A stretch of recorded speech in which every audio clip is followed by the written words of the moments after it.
మీ ఎలాంటి వ్యాపార ప్రకటనలకైనా వెంటనే మా ఛానల్ సంప్రదించండి. నమస్తే. ఈరోజు మన స్టూడియోలో ప్రముఖ ఆధ్యాత్మికవేత్త, జ్యోతిష్య వాస్తు పండితులు, లలితాదేవి ఉపాసకులు బ్రహ్మశ్రీ నానాజీ పట్నాయక్ గారు ఉన్నారు. గురువుగారితో మాట్లాడేద్దాం. నమస్కారం గురుగారు. శ్రీమాత్రే నమః. నవంబర్ మాసం విశేషంగా మకర రాశి వాళ్ళకి ఎలాంటి అదృష్టాన్ని తెచ్చిపెడుతుంది? పాజిటివ్ రిజల్ట్స్ ఉంటాయా, నెగిటివ్ రిజల్ట్స్ ఉంటాయా? ఓవరాల్గా ఎలాంటి జాగ్రత్తలు వీళ్ళు తీసుకోవాలి?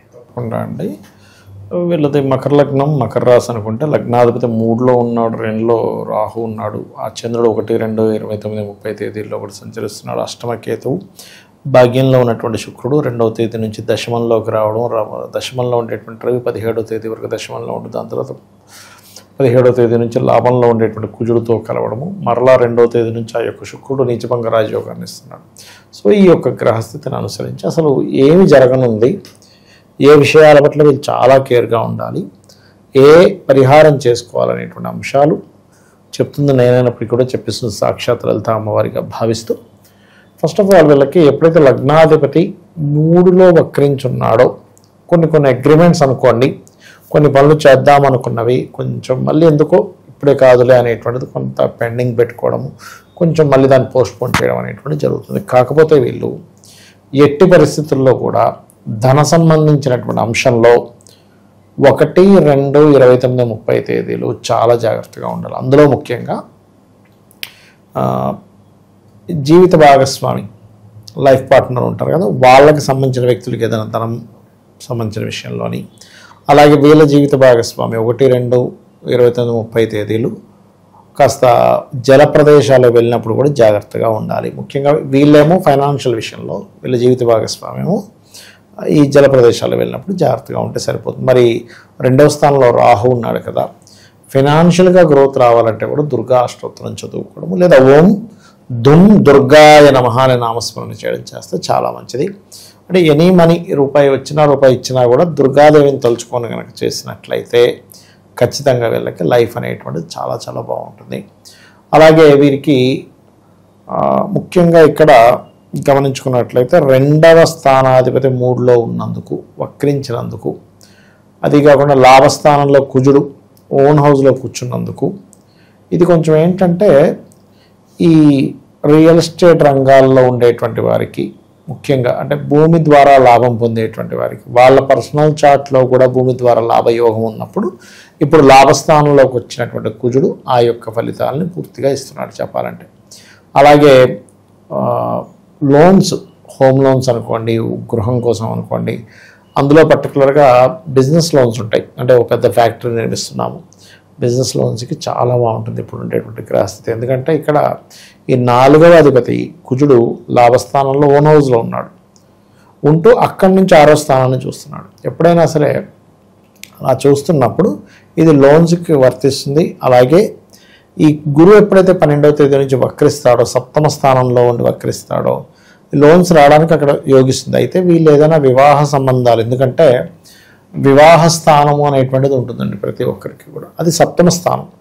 ఎప్పుడైతే 7మంలో గురువు ఎగ్జాల్టెడ్ పొజిషన్లో ఉన్నాడో, మొదటి ఈ 12 రోజులు కూడా వీళ్ళు ఏదైనా వివాహం కోసం చేసే ప్రయత్నాలకి ఆ యొక్క జూపిటర్ మంచి ఫలితాలు ఇస్తున్నాడు. కేవలం వివాహ సంబంధించిన విషయంలోనే ఇవ్వడమే కాకుండా లగ్నాన్ని చూస్తున్నాడు ప్రధానంగా. ఆ లగ్నానికి శుభుడైనా పాపైనా ఎగ్జాల్టెడ్ హౌస్లో ఉండేటువంటి గురువు ఏంటంటే మంచి ఫలితాలు ఇస్తాడు. కాబట్టి కొంచెం చేసే ప్రయత్నాల్లో సక్సెస్ రావడము, కొంచెం బిజినెస్ లైన్స్లో కొంతవరకు ముందుకు వెళ్ళడం, ఇటువంటి ఫలితాలని గురువు అక్కడ ఇస్తున్నాడు, అందులో ఎటువంటి సందేహం లేదు. అలాగే మరొక విషయం ఏంటంటే ఇక్కడ అష్టమంలో కేతువు ఎప్పుడైతే ఉన్నాడో, అష్టమ స్థాన కేతువు కొన్ని ఎలా అంటే, ఇప్పుడు చూడండి, వీళ్ళు ఏదైనా ఒక విషయాన్ని, అంటే ఇన్ సెన్స్ యాన్సిస్టర్స్ ప్రాపర్టీస్ అవి ఉంటాయి. ఎందుకంటే అష్టమ స్థానం అనేటువంటి యాన్సిస్టర్స్ ప్రాపర్టీ, అవి గతంలో ఏవైతే స్ట్రక్ అయ్యి కొంత డిస్టర్బెన్సెస్ ఉందో, ఆ అష్టమాధిపతికి నీచభంగ రాజయోగం వచ్చినందుకు 2వ తేదీ నుంచి 15వ తేదీ వరకు అటువంటి విషయాల్లో ఆల్ ఆఫ్ సడన్గా కొన్ని పనులు జరుగుతాయి వీరికి. అలాగే అది దశమంలో ఉండేటువంటి రవి కాబట్టి ఇంక ప్రమోషన్స్ విషయంలో మనకి హోప్లెస్గా ఉన్నాము, ఉద్యోగ సంబంధించిన విషయంలో ఏమవుతుంది ఏంటో అనుకునేటువంటి వారికి 2 నుంచి 17వ తేదీ వరకు, అంటే కరెక్ట్గా ఈ 15 రోజులు వీళ్ళు కెరియర్ రిలేటెడ్ జాబ్ సంబంధించినటువంటి విషయంలో వీళ్ళు పర్ఫెక్ట్గా కనుక ప్లాన్ చేసుకుంటే ఖచ్చితంగా బాగుంటుంది అనేటువంటి చాలా స్పష్టంగా చూపిస్తుంది. ఇక వీరికి ఫైనాన్షియల్గా అయితే ఇందాక నేను చెప్పినట్టుగా కొంచెం ఫారెన్ రిలేటెడ్ యాప్స్ మూలంగా సాఫ్ట్వేర్ రిలేటెడ్ మూలంగా ధనయోగం అయితే ఉన్నాయి, అందులో ఎటువంటి సందేహం లేదు. అలాగే సంతానం కోసం ప్రయత్నం చేసేటువంటి వారికి కూడా కొద్దిగా స్ట్రెస్ ఉంటుందండి. ఎందుకంటే ఎంతైనా కూడా మనకి మకరం వారికి సంతానాన్ని ఇచ్చే కారకుడు శుక్రుడు అవుతున్నాడు. ఆ శుక్రుడు ఇక్కడ ఏమవుతుందంటే రవికి ఇస్తున్నాడు నీచభంగ రాజ్యోగాన్ని, కానీ ఆయన ఏం గొప్పగా ఎలివేట్ అవ్వట్లే అక్కడ. కాకపోతే ఏంటంటే పంచమాధిపతి దశమంలో ఉన్నందుకు క్రియేటివ్ ఫీల్డ్లో ఫ్యాషన్ రిలేటెడ్ లేకపోతే ఈ పార్లర్స్ ఇవన్నీ నడిపిస్తుంది, ఇటువంటి వాటికి అనుకూలంగా ఉంది అని చెప్పి మనకి అర్థమవుతుంది అక్కడ. ఇక ఈ 12వ అధిపతి సప్తమంలో ఉండడం వల్ల విదేశీ సంబంధాలు ఏమైనా అది కూడా అక్కడ విదేశాల్లో ఉంటే అక్కడ మనకి ఈ సరైనటువంటి పద్ధతులు పాటించే వాళ్ళు కొంతమంది చూడండి, విదేశాల్లో ఉన్నా కూడా వాళ్ళ పిల్లలు కానీ వాళ్ళ కుటుంబ సభ్యులు కానీ అంతా కూడా ఒక సిస్టమేటిక్గా ఉంటారు. అలాంటి సంబంధాలు ఏమైనా కుదురుతాయి అనేటువంటిది సప్తమంలో ఎగ్జాల్టెడ్ పొజిషన్లో ఉండేటువంటి గురువు అక్కడ మీకు సూచిస్తున్నారు. ఇక రియల్ ఎస్టేట్లోను స్టాక్ మార్కెట్లోను ఇన్వెస్ట్మెంట్స్కి ఇది రైట్ టైం అని అంటారు. ఒకటండి, ఈ రియల్ ఎస్టేట్ కోసం అయితే మంచిదే, ఎందుకంటే మీకు లాభంలో ఎగ్జాల్టెడ్ ఓన్ హౌస్లో ఉండేటువంటి కుజుడు, అది కాకుండా మకరం వారికి కుజుడు ఎగ్జాల్ట్ అవుతాడు కూడా. ఎందుకు ఎగ్జాల్ట్ అవుతాడు అక్కడ అంటే అది న్యాచురల్ 10th హౌస్, అదొకటి.